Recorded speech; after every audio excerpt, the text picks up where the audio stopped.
most times, and I am here to introduce Sterlin Harjo and Ethan Hawke on this fantastic episode that we just watched. Thank you.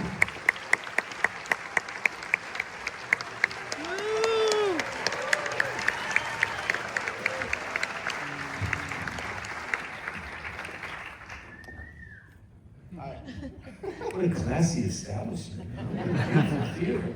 This is awesome.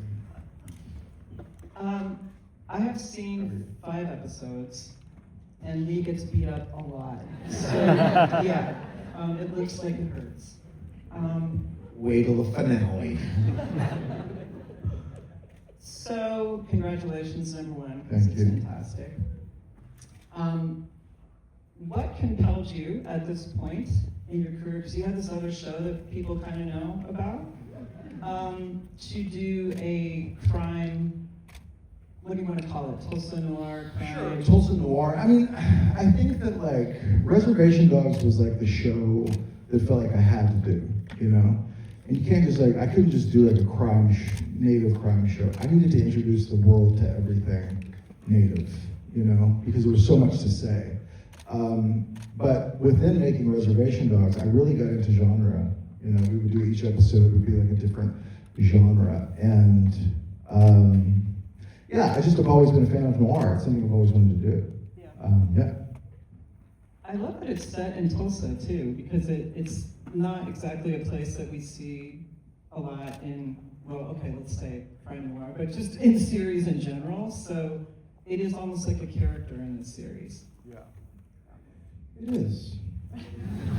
It is. I mean, you know, I don't know. I love Tulsa, and it's my home, and I always wanted to. I guess you know, like whenever I had the idea to make this show, there was this idea of like there was a lot of shows, sort of soap opera sort of shows that were happening about the Midwest, and it didn't feel true, and it wasn't a reflection of where I'm from, and I wanted to tell that side of the story and tell something real. And part of that was showing the city as like a, you know, a character. And it's a perfect character for noir. Because, you know, we've seen noir in LA, we've seen it in New York, we've seen it in New Orleans, we've seen it in Boston, we've seen it, but there is something about Oklahoma where as soon as you get there, all the great crimes of America are alive. They're in the present tense there. You feel it. Whether we're talking about the Tulsa race massacre, whether we're talking about Oklahoma as an Indian territory, whether we're talking about the Trail of Tears, it's all there.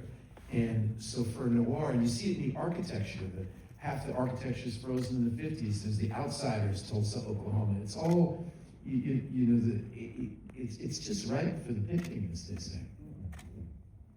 Okay, so can you talk about how you two connected? Because you were in Res Dogs, but I kind of just want to know what the story is with how you two connected.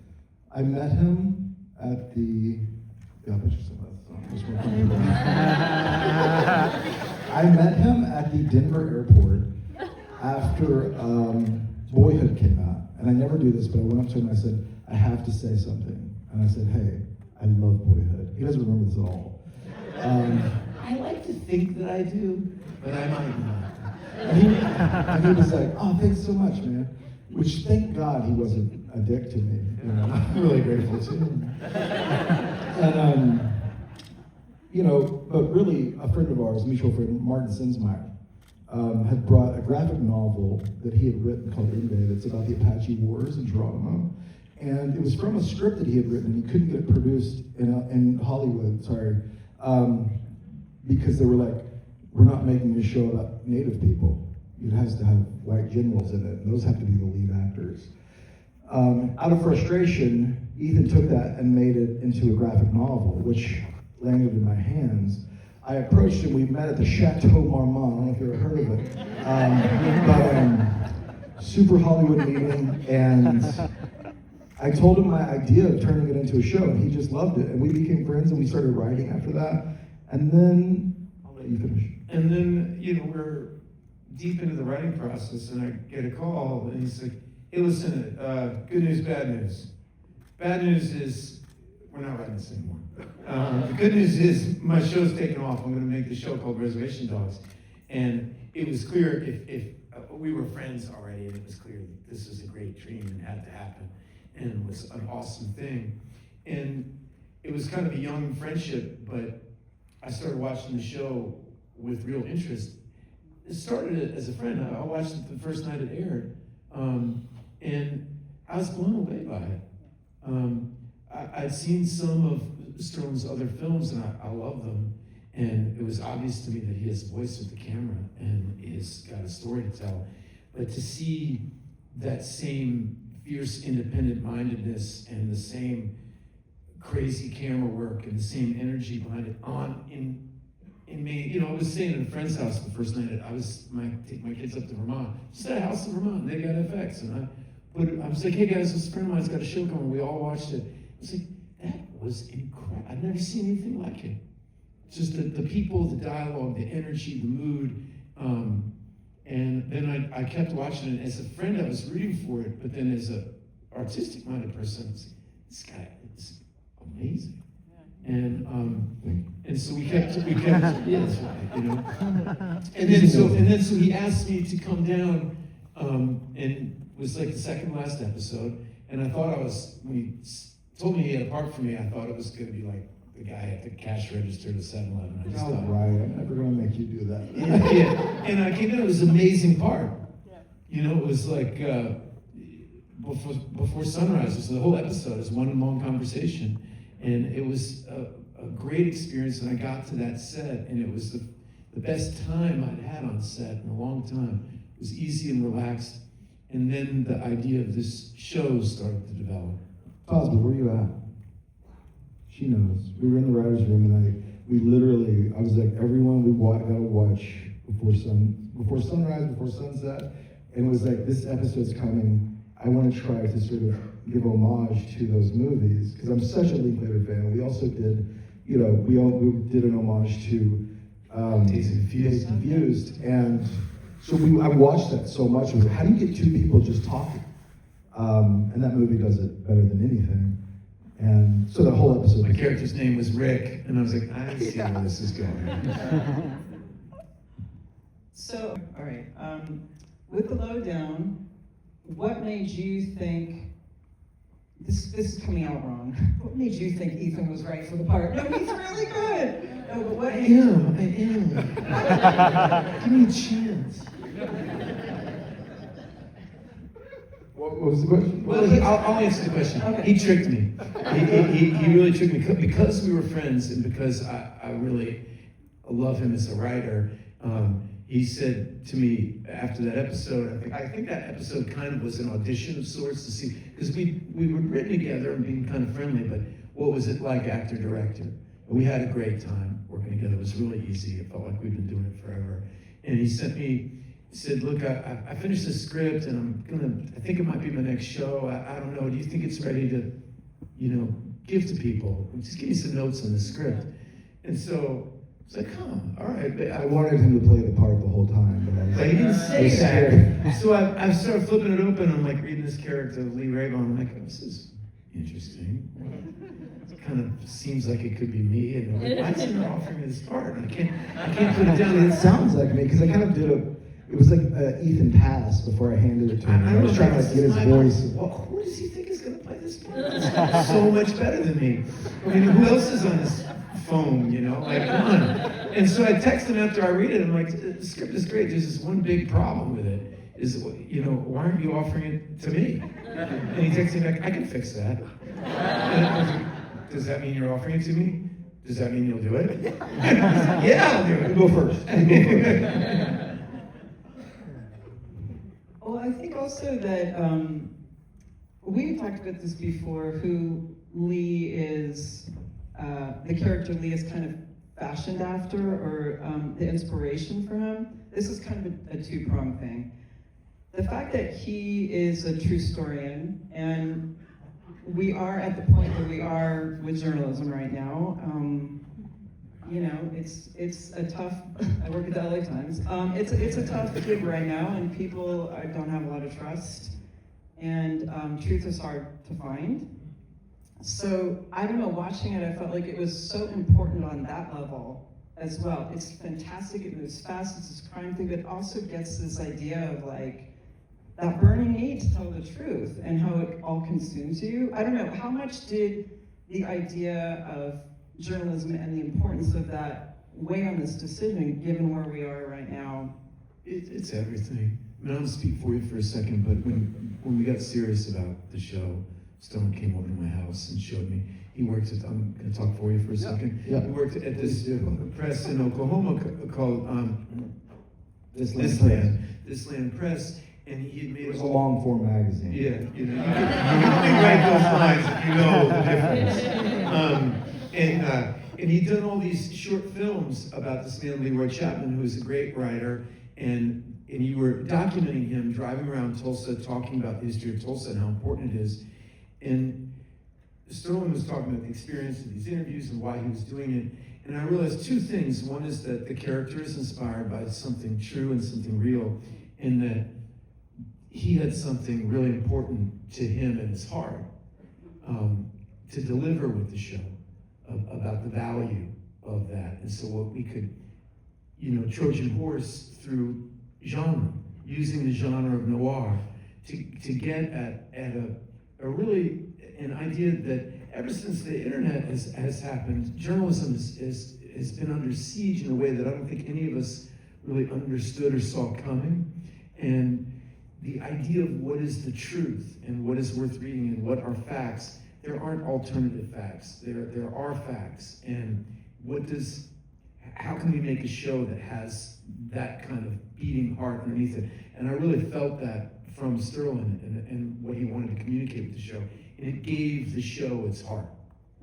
Yeah, I mean, Leroy Chapman was a guy, I sat in a van with him and made these videos called Tulsa Public Secrets, and I rode shotgun. It was very trippy making this with Ethan because I would find myself sitting in the van with him making this show. And Leroy passed away, and the thing that he taught me was that the truth is worth fighting for. And no matter what, no matter if you lose money, no matter if people don't like you, you fight for the truth, and in the end, you'll be better for it, and we'll all be better for it. And that was sort of but it was more about like not really a biopic, but it was about like kind of trying to capture that essence of him and that spirit. And that spirit's what sort of found its way into this character. Right. Yeah.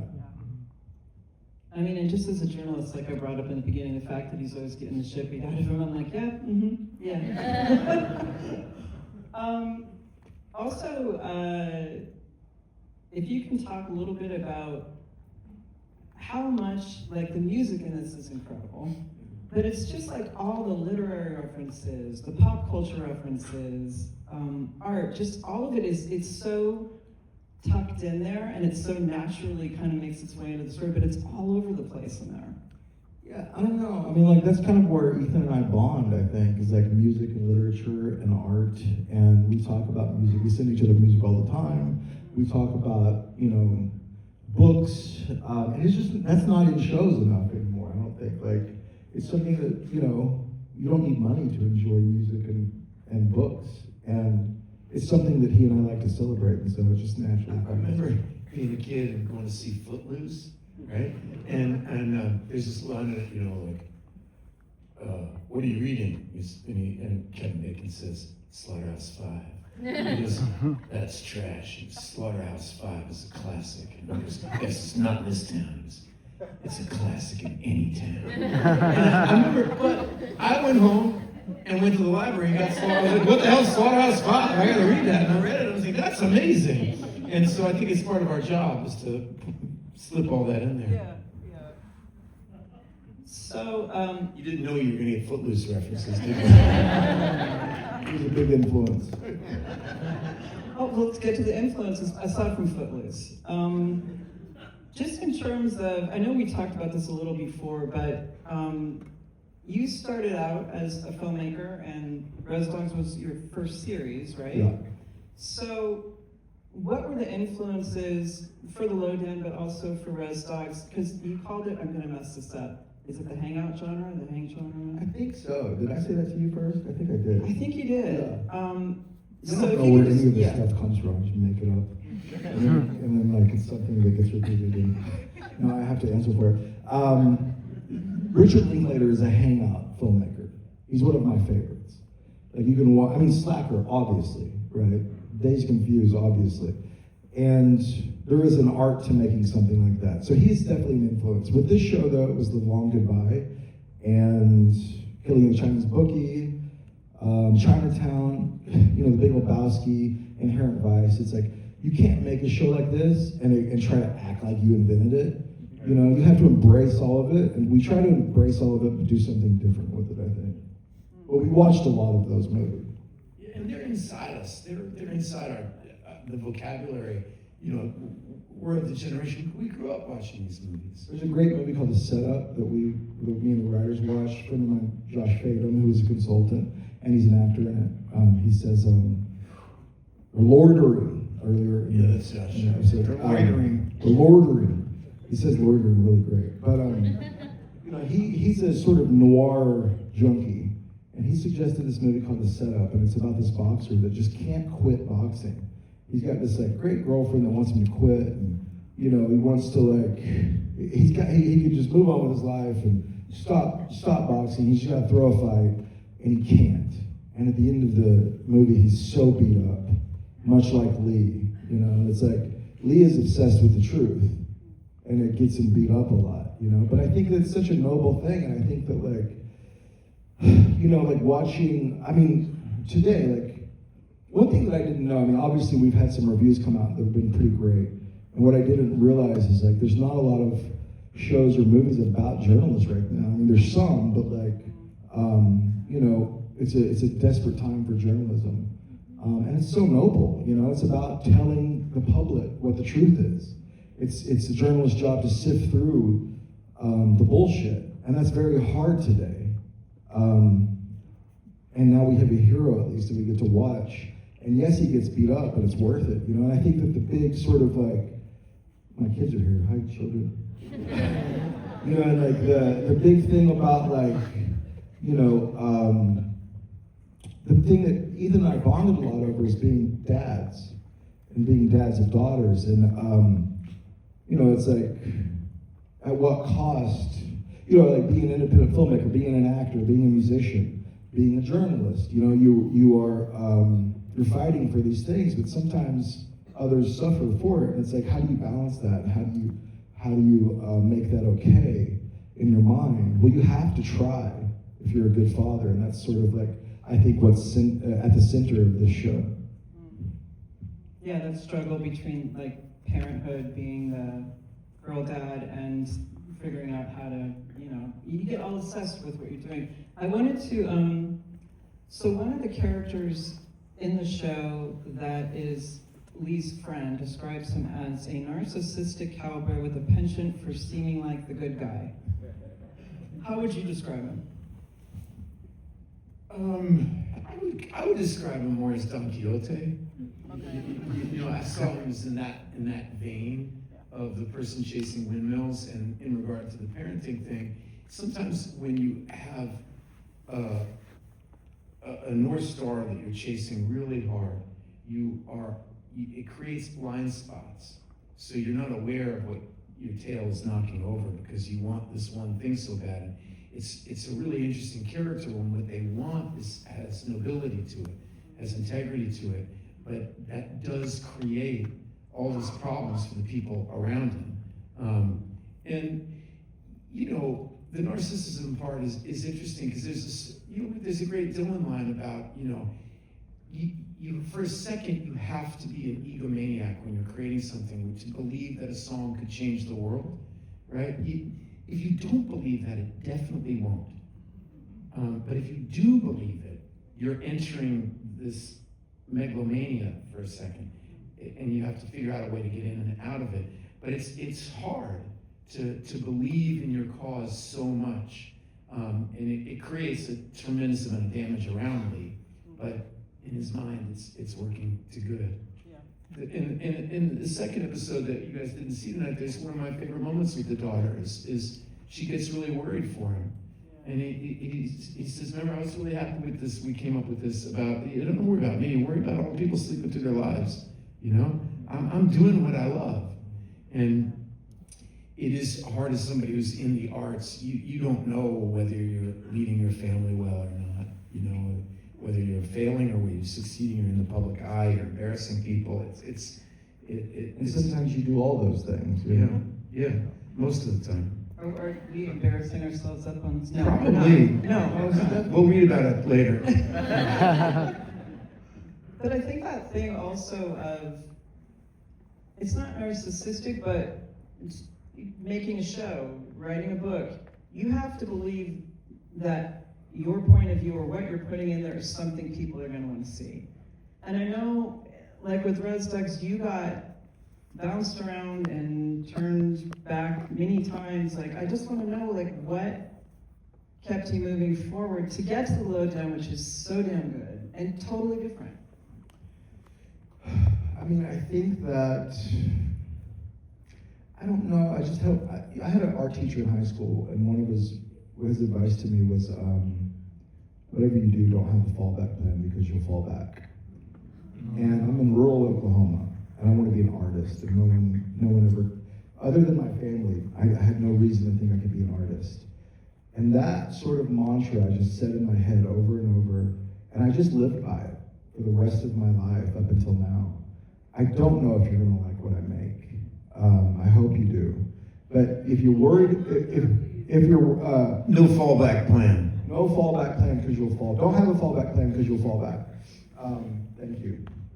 And, but I think that like, wow, you really threw me off. I was like gonna land the plane so good. But I think that like, you know, it's just important. I don't know if you're gonna like what I do. And I don't think about that because I can't. And if I do think about that too much, you'll probably not like what I do because I'll be thinking too much about what someone thinks about it. I just have to try and say, I just have to try and speak from my heart and create a world that I feel true to me. And that's all I can do. I'm thankful when you like it. It makes you an incredible director because when I'm performing for you, I'm not wondering whether you're worried about what anybody else thinks. You're actually just, you're watching the show thinking, is this a show I want to see? And when he's not giggling or thinks it's, amusing, and it's so obvious when he's inspired. And it's so obvious when he's bored. It's incredible. Tell the story about walking onto the set. Oh yeah, like, this had never happened to me in 30 years of acting. I'm doing a scene, you know, the roll camera, the slate things. We're like in the middle of the scene. It's like take 3, and your Stone's just kind of saying, yeah, go again.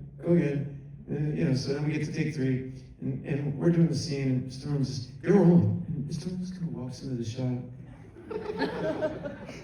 Why is this so fake? What do you think? Is it working? It isn't now. And he's like, you know, maybe I don't think you should be sitting there. And like, but once that happened, I was like, oh, let's play.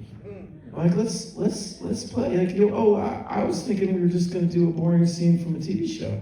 But we didn't want to see that. That's boring, you know? And when in doubt, we would just talk about things, and you're so good at encouraging. This is one of my favorite things about certain creative people, which is their confidence isn't expressed in having power over people. It's expressed in empowering people. He's really interested in what the other actors are saying, what the production designer thinks, what the music is, how everyone can contribute, what the costume says.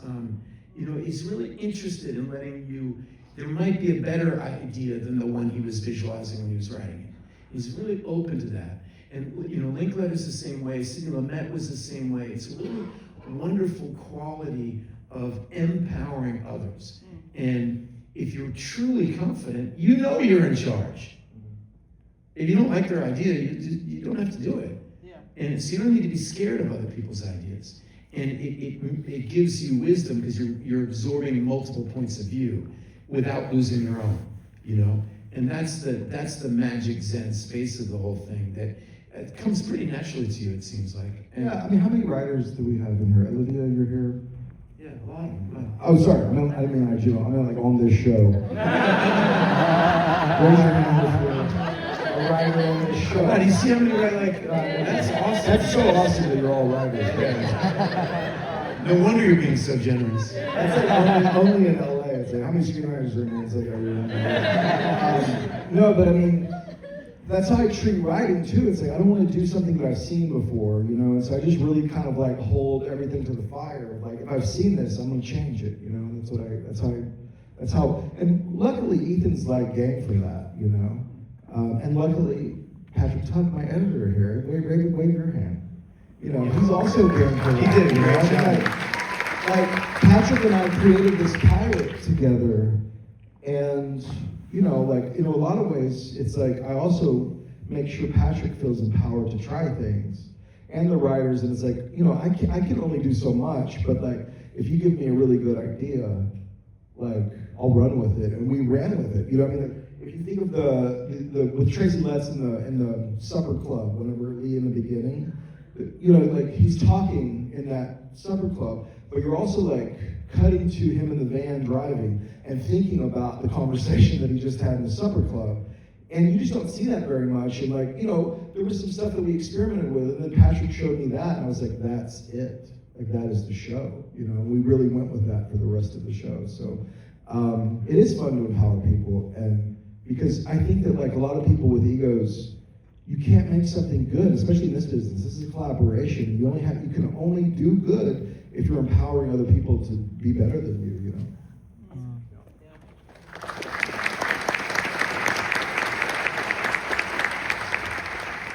That was beautiful, wasn't it? You're amazing. You landed that plane. The one earlier you kind of didn't land. It's been a long trip press tour, trying to land planes all the time. It might be really long because I don't know what the time is, and we're supposed to have some.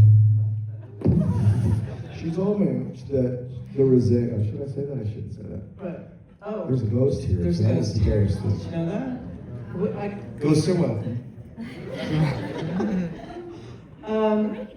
We're native, so as a native person, you just talk to the ghost and say, "Hey, I'm here hanging out. We're not bothering you. Don't bother us. It's fine." So, You know, okay, we'll get into native wisdom for you. Culturally, we all have our ghosts. Like, my family had the djinn, and people think. Anyway, we'll get into that. So there is this. Let's get to the cast, because the cast is fantastic.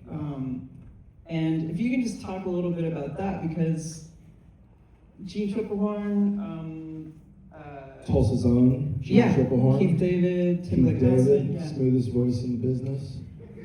What Tim else? Blake I got Nelson, no Kyle Tracy McLaughlin, Killer Mike. Killer Mike, come on. Yeah. When Mike was doing that scene, he was like, "Man, don't let me look stupid." He was like, "There's nothing worse than a rapper trying to act and they can't act." I was like, "I got you, man. I'm never gonna let you look stupid." And he was so serious every day, and it was just like he knocked it out of the park. He's so great. Did the cast? How much did they know about? Did they know about you from Res Dogs? Like, were they Res Dogs Everyone's fans? there because of Res Dogs. Okay, all right. Yeah. I mean, it was a cool show, right? Like, Yes. you know,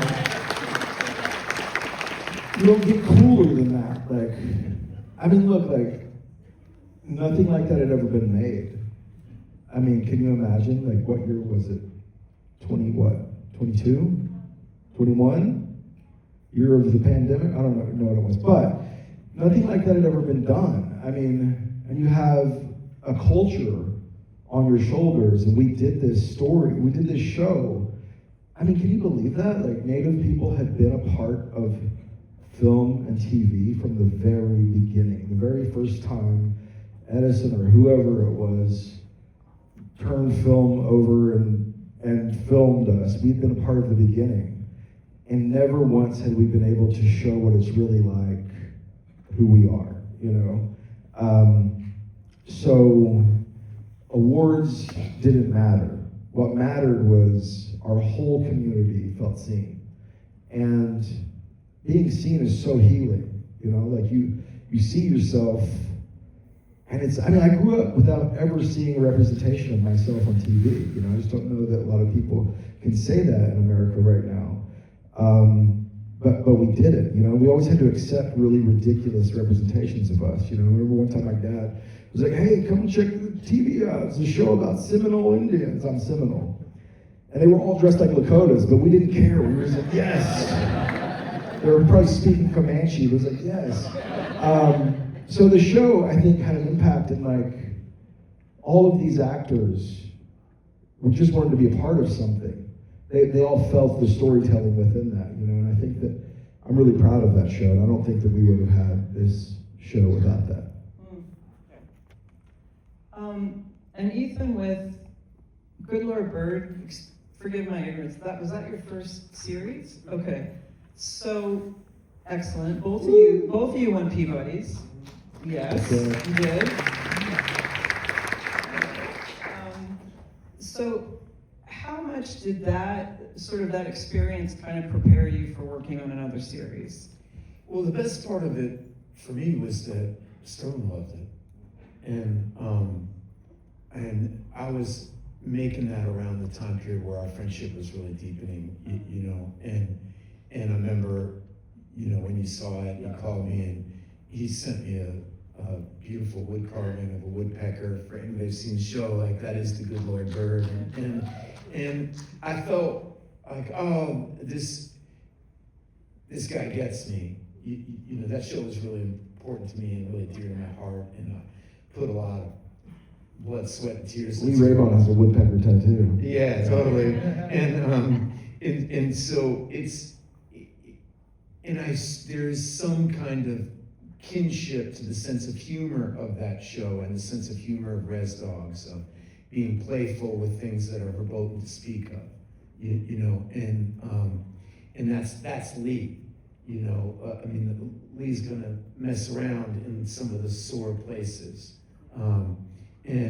And so I think it's part of our friendship. As far as television, for me, my brain is, I grew up where there was like, you know, there was Robert Redford was a film actor, and, you know, Alan Alda was a great TV actor, and that was just kind of a difference. And you saw them as these separate entities, and slowly through my life, you know, I'm watching my kids, and they don't, that word means nothing to them. It means nothing to them. They're all watching it the same way. Those rules, and I think, and I said this to Sterlin, is when I saw the first couple seasons, and he pulled it off through the end, but I remember at the end of the second season, it was like,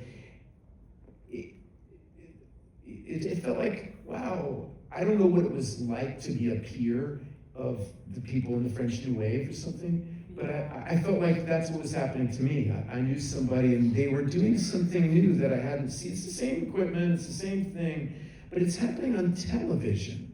And that's interesting. And I wanted The Good Lord Bird to be a 7-hour movie. I was friends with James McBride. I love that book. And if you just made it a feature film, the whole movie would be about Harper's Ferry. It's the story of John Brown. So you would just reduce it to the Battle of Harper's Ferry, and that's what the film would be. And you'd miss everything that book is really trying to achieve, is this Mark Twain-esque tale. And so it's like, let's make a 7-hour movie. And what we felt with this, when you watch the whole series, which hopefully you will, it functions like a pulp novel. It functions the way a novel functions. And we conceived of it like that way. It kind of has chapters, you know, it doesn't have episodes. It's a pulp novel, and like the best pulp novels, they're really fun to read, and they have a secret, like, gutsy message to them. And so I just we made an epic indie film. That's what it felt like to me, and so I didn't think about it like that. How much time do we have? Because I can't. Does that mean we're done? Okay. I'm sorry. I don't know showbiz terms. I didn't know how that was. I would have given a better answer if I thought it was the last thing you said. You all like the show, though, right? My kids like it the best. Thank you all for being here. It's an honor to be in this space and to be with you. Thanks so much. Really appreciate your patience and your time.